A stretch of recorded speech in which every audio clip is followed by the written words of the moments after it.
लाला हमें तो ये वृंदावन में रहना है, हमें तो तेरा वैकुंठ वैकुंठ ना चाहिए लाला। कन्हैया बड़े प्रसन्न हो। आगे परब्रह्म परमेश्वर ने चीर हरण की लीला की, गोपिकाओं को निर्वस्त्र स्नान करने के लिए मना किया।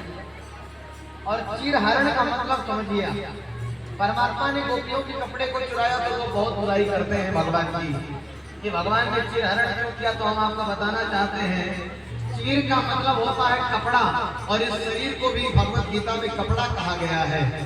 देहाभिमान को समाप्त करके परब्रह्म परमेश्वर जब अपने भक्त को अपने शरण में लेते हैं तो उसी को चीर हरण कहा जाता है। ये हमारा शरीर है, इसका अभिमान समाप्त हो जाए बस चीर हरण होता, इसी को चीर हरण कहा जाता है। फिर भगवान ने महाराज की लीला में प्रवेश किया। भगवान ने एक दिन बंसी की तान छेड़ दी, परमात्मा ने बंसी की तान छेड़ी।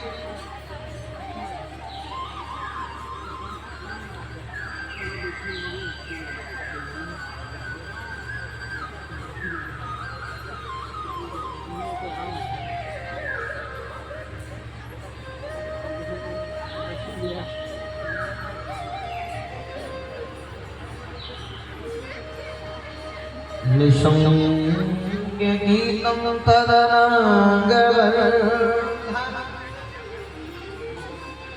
ब्रजस्त्रिया कृष्णगृहीतमानसम्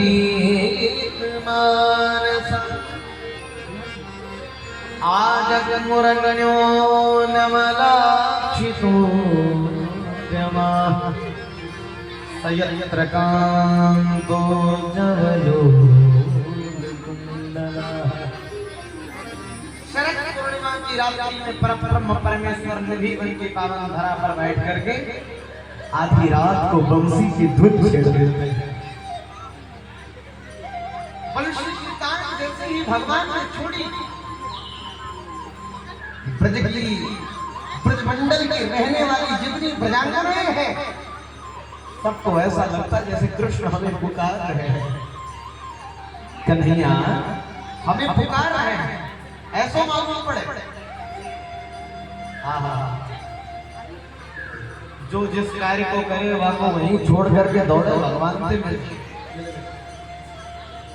एक गोपी तो अपने पति को भोजन करा रही थी, पति ने कही थोड़ा दाल दे और डाल दी सब्जी और दौड़ी भगवान से मिले।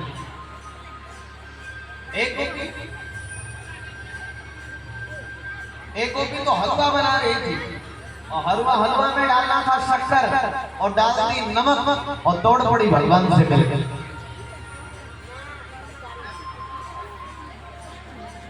एक गोपी गाय धो रही थी, कान में बंसी का धुन सुनाई पड़ा, उठाई बाल्टी उठी दौड़ी भगवान से मिलकर।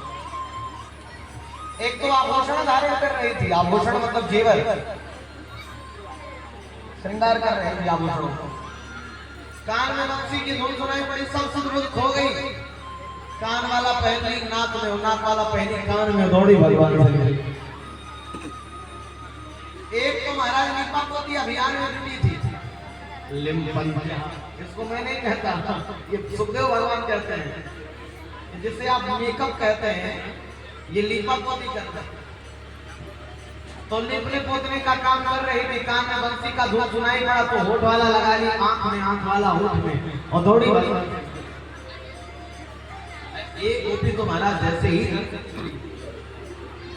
घर से निकलते ही, जैसे ही बाहर आई ही थी, तब तक सासू माँ ने रोक लिया, खबरदार तो बाहर नहीं जा सकती, चलो दरवाजा बंद कर दो।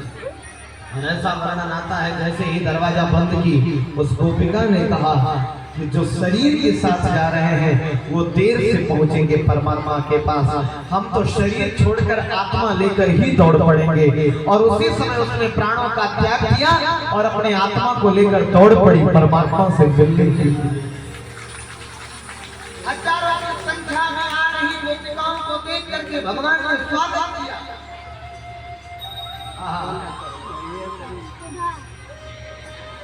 कि स्वागतम महा प्रिय करवा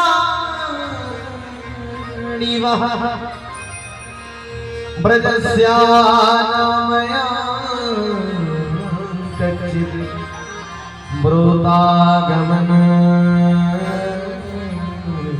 कारणम। स्वागतम सुस्वागतम गोपिकाओं, आप आई हो, आपका स्वागत करता हूँ। पर क्यों आई हो ये तो बताना पड़ेगा ना। क्यों आई, कैसे आई, ये तो बताओ। एक पतिव्रता धर्म का पालन करने वाली नारी का ये कर्तव्य नहीं है कि आधी रात को पति को छोड़कर जंगल में पराये पुरुष के पास आ जाए। भगवान ने पतिव्रता धर्म की महिमा को बताया।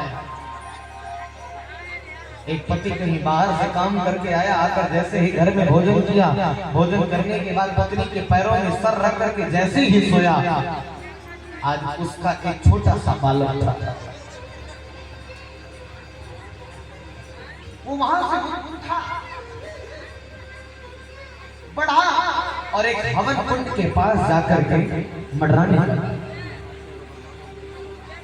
आज तो उस गोपिका की स्थिति महाराज इतनी बुरी हो गई, अगर पति अगर उठ जाए तो पति की नींद खुल जाएगी, पतिव्रता धर्म भंग हो जाए, और ना उठे तो बेटा हवन कुंड में गिर करके मर जाए। घंटों तक वो मां अपने पतिव्रता धर्म का पालन करती रही। बेटा उसका हवन कुंड में गिर गया।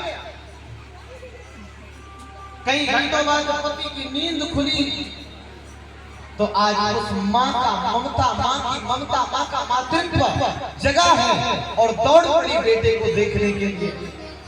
पर पतिव्रता धर्म की महिमा देखिए, जो आग जलाने का कार्य करती है, जो आग भस्म करने का कार्य करती है, वही आग आज शीतलता प्रदान कर रही है।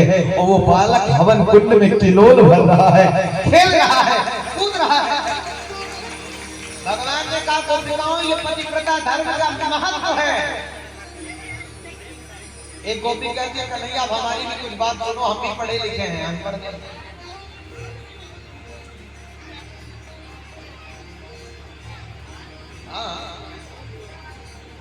भगवान, एक पति कहीं बाहर प्रदेश कमाने के लिए जा रहा था। पत्नी ने कहा हम आपके बिना कैसे रहेंगे, पूजा किसकी करेंगे? बोले पूजा करने के लिए काम करो।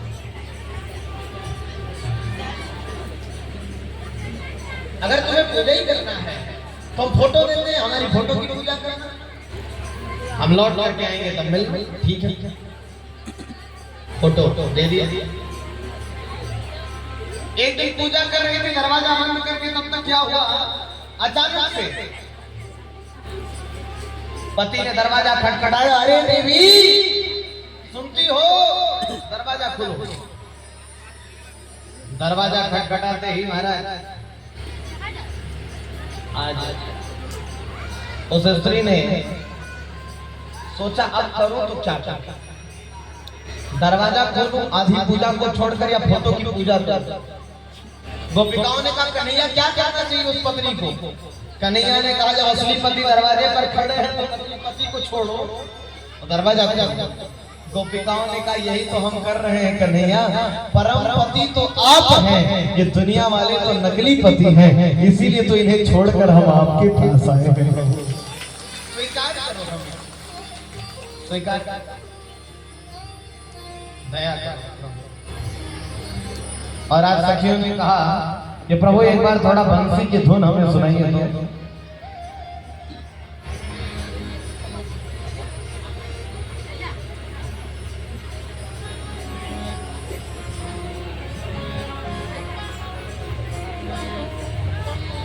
ओ कान्हा दूरली की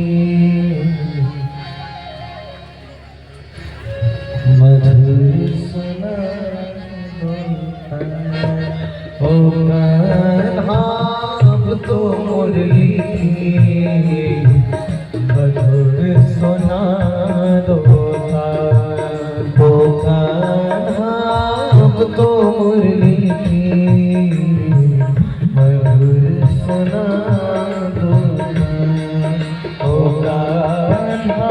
अब तो मुरली की मधुर सुना दो था। मैं हूँ तेरी प्रेम दीवानी, मैं हूँ तेरी प्रेम दीवानी, मैं हूँ तेरी प्रेम दीवानी, मैं हूँ तेरी प्रेम दीवानी। मुझको तू पहचान, मधुर सुना दो था। होगा अब तो मुरली की मधुर सुना। सभी लोग ताली बजाएंगे। होगा अब तो मुरली